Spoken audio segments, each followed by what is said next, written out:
Good morning, warriors. It's Jet. I just wanted to talk to you guys because I got a message today, and there are major concerns about the mandates that are about to hit us, and they're already beginning in a lot of states. So we're going to talk about that for just a minute, and I wanted to give you some real ammunition as far as being able to stand up for your rights. First of all, it is against the Constitution of the United States. It's against our rights to mandate any experimental drug or any drug for that matter. We have freedom of choice, and it is not American, nor is it legal to force someone to take an experimental drug of any kind, for one thing. For number two, it's against the Nuremberg Code. And I just want to read to you a portion of that. First of all, the voluntary consent of the human subject is absolutely essential. The voluntary consent, which this is not in terms of consent, this is force. And here again, it says, this means that the person involved should have legal capacity to give consent, should be so situated as to be able to exercise free power of choice without the intervention of any element of force, fraud, deceit, duress, overreaching, or other ulterior form of constraint or coercion. Very important. And should have sufficient knowledge and comprehension of the elements of the subject matter. So we need to know what's in it. Does anyone know what's in it? No. The piece of paper that's in the box is blank. I mean, they're trying to hide something from us, and it's very, very serious. I mean, if we don't know what's in it, why would we consent to it? To go on. The latter element requires that before the acceptance of an affirmative decision by the experimental subject, which is us, there should be made known to him, the nature, duration, and purpose of the experiment, the method and means by which it is to be conducted, all inconveniences and hazards reasonably to be expected, and the effects upon his or her health or person which may possibly come from his participation in the experiment. Well, they're not releasing any of that information. That has been hidden from us. It's hidden on the mainstream. It's hidden everywhere. You cannot read it. You have to really dig to read this stuff.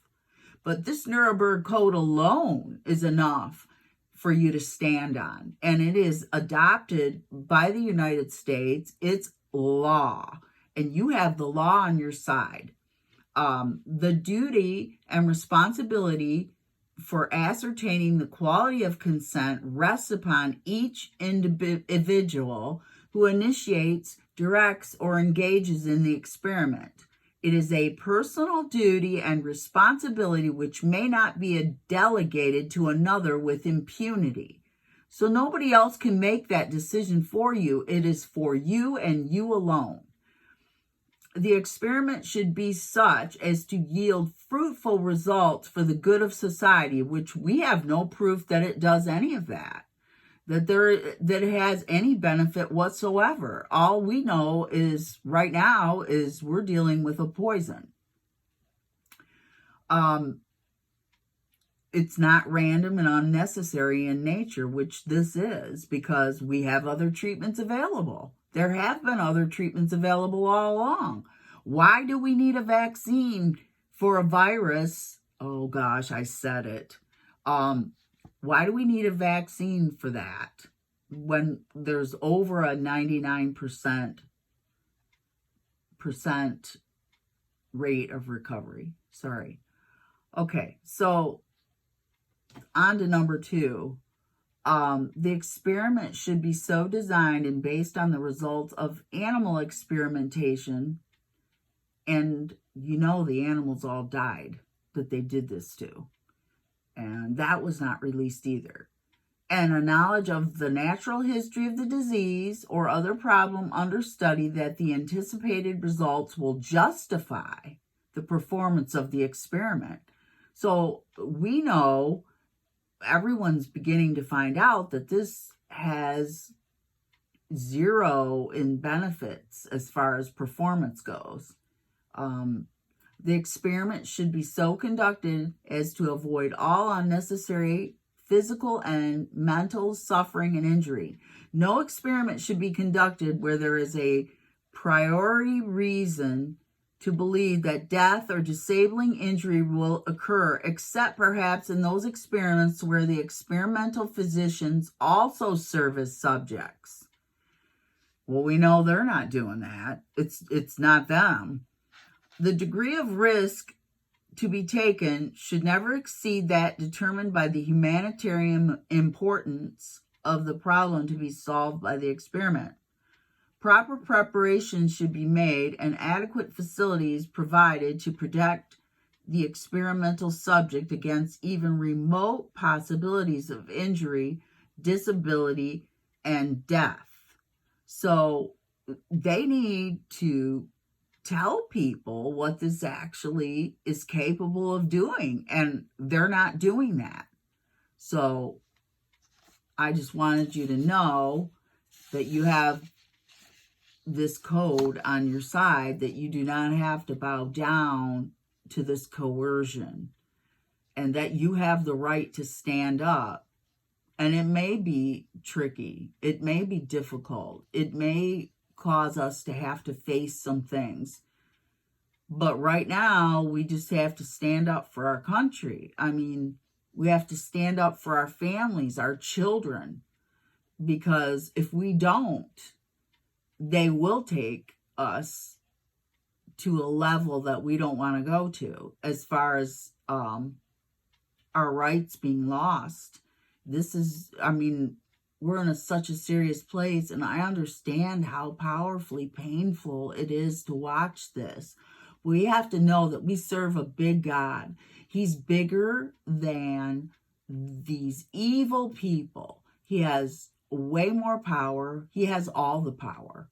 So they may think they have the upper hand, but honestly, we know, if you trust God, that He has the upper hand.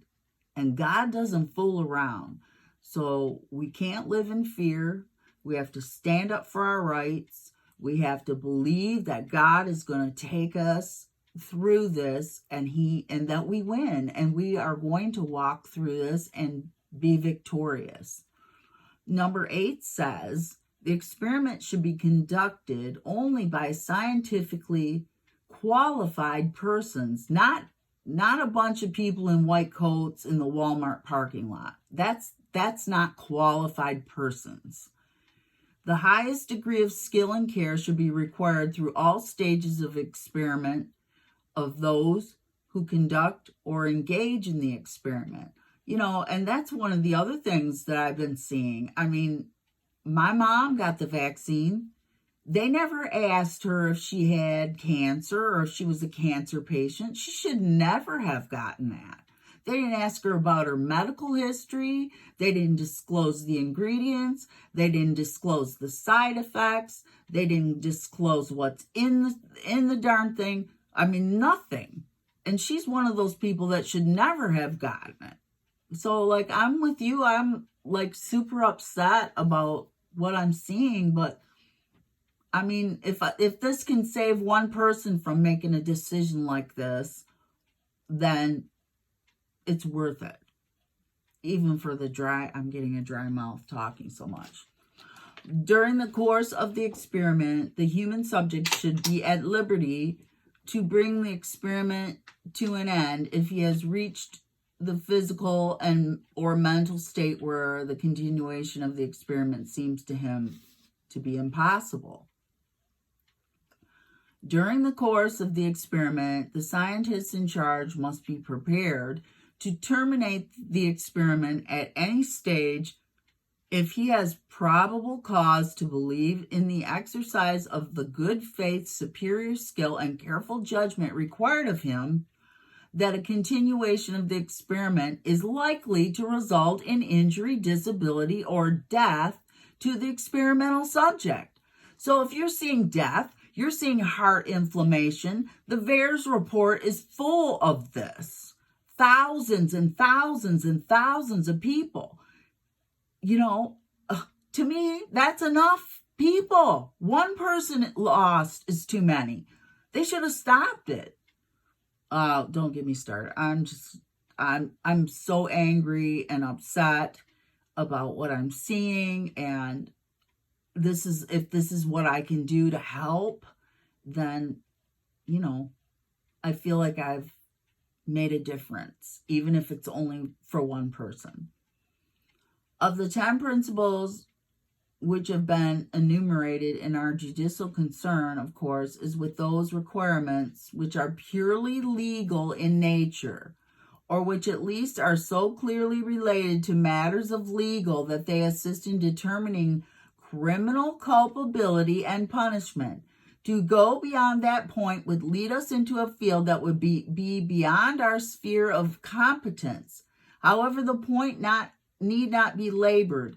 We find from the evidence that in the medical experiments which have been proved, these 10 principles were much more frequently honored in their breach than in their observance.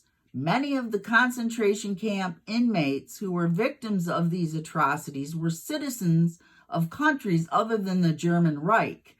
They were non-German nationals, including Jews and asocial persons, both prisoners of war and civilians who had been imprisoned and forced to submit to these tortures and barbarities without so much as a semblance of trial. In every single instance appearing in the records, subjects were used who did not consent to the experiments. Indeed, as to some of the experiments, it is not even contended by the defendants that the subjects occupied the status of volunteers. In no case was the experimental subject at liberty of his own free choice to withdraw from any experiment. In many cases, the experiments were performed by unqualified persons, were conducted at random for no adequate scientific reason, and under revolting physical conditions, like the parking lot of Walmart, perhaps. Maybe lots worse than that, but just a side little note. All of the experiments were conducted with unnecessary suffering and injury, but very little, if any, precautions were taken to protect or safeguard the human subjects from the possibilities of injury, disability, or death. In every one of the experiments, the subjects experienced extreme pain or torture, and in most of them, they suffered permanent injury, mutilation, or death, either as a direct result of the experiments or because of lack of adequate follow-up care. Obviously, all of these experiments involving brutalities, tortures, disabling injury, and death were performed in complete disregard of international conventions, the laws and customs of war, the general principles of criminal law derived from the criminal laws of all civilized nations, and Control Council Law Number 10. Manifestly, human experiments under such conditions are contrary to the principles of the law of nations as a result from the usages established among civilized peoples from the laws of humanity and from the dictates of public conscience. This is horrible. And this is exactly what we're seeing. This Nuremberg Code describes perfectly what we are seeing as a nation. And I just had to get this out tonight. And maybe a lot of you have already read it, but if you haven't, pull up the Nuremberg Code, print it out, have it by your side, get a copy of the Constitution, know your rights. You have legal rights as an American to completely refuse something you do not want. My body, my choice. That works both ways. I mean, it works for a political agenda, But actually, that's right. It's my body. It's my choice. I don't have to take the vaccine. I don't want the vaccine. If you want the vaccine, you do it. It's totally up to you. It's a free country. But I don't recommend it. Anyway, I'm not a doctor, but I don't recommend it. I just feel like it's hurting a lot of people, and I don't think we've even begun to see the loss from this. So don't be afraid. Prayerfully cover yourself with the blood of Jesus. Cover your family. Ask for wisdom from God, how to get around this and walk it through with real strong advice from the Holy Spirit. Let the Lord show you exactly what to do, who to talk to, who not to talk to. Be careful who you talk to. Okay, so this is one of the other things. Whether any of the defendants in the dock are guilty of these atrocities is, of course, another question under the Anglo-Saxon system of jurisprudence. Every defendant in a criminal case is presumed to be innocent of an offense charged until prosecution by competent, credible proof has shown guilt to the exclusion of every reasonable doubt, and his presumption abides with the defendant through each stage of his trial until such a degree of proof has been adduced. A reasonable doubt, as the name implies, is one conformable to reason, a doubt which a reasonable man would entertain. Stated differently, it is the state of a case which, after a full and complete comparison and consideration of all the evidence, would leave an unbiased, unprejudiced, reflective person charged with the responsibility for a decision in the state of mind that he could not say that he felt, an abiding conviction amounting to a moral certainty of the truth of the charge. If any of the defendants are to be found guilty under counts 2 and 3 of the indictment, it must be because the evidence has shown beyond a reasonable doubt that such a defendant, without regard to nationality or the capacity in which he acted, participated as a principal in, accessory to, ordered, abetted, took a consenting part in, or was connected with plans or enterprises involving the commission of at least one of the medical experiments and other atrocities which are subject matter of those counts. Under no circumstances may he be convicted. Well, we see people that are participating in the harm of others, the harm of patients. And even in a doctor takes an oath, he says, his first obligation is first do no harm. It is also against the Hippocratic, that's the Hippocratic oath, but it's also against the HIPAA laws to divulge someone's personal information about the vaccine, to keep records, to sell it to other people that don't know the patient or are not affiliated with the patient, to, make up lists for people who are vaccine hesitant and send their names and addresses out to nefarious people and let them have access to your medical records, your medical decisions. It's illegal. It's illegal for them to come onto your property without a warrant, without a crime attached to it. You have the right to defend yourself.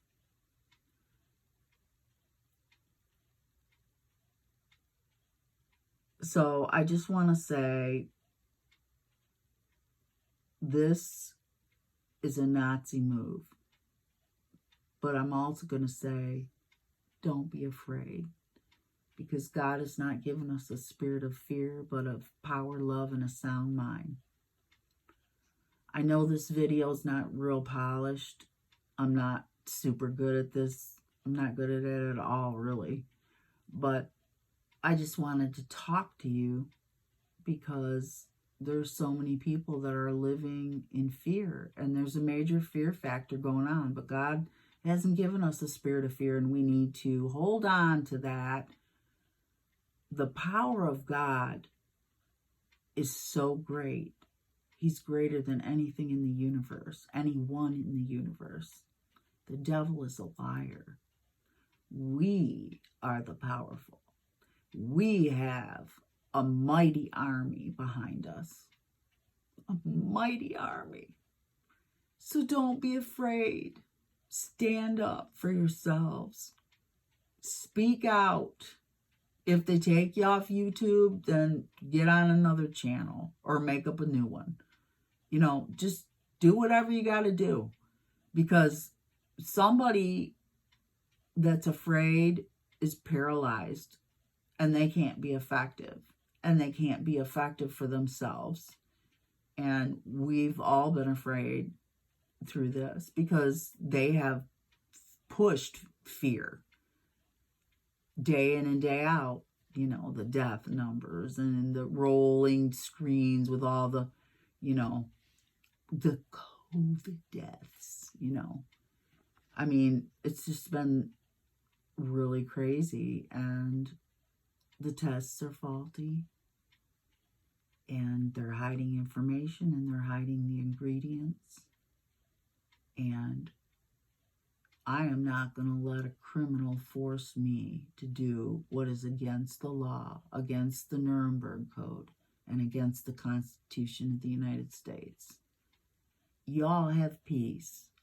I love you, and I know the Lord loves you too. So stay with me. I'm going to try to keep this going. I have no idea what I'm doing, but you guys are with me, so I really appreciate you. Good night.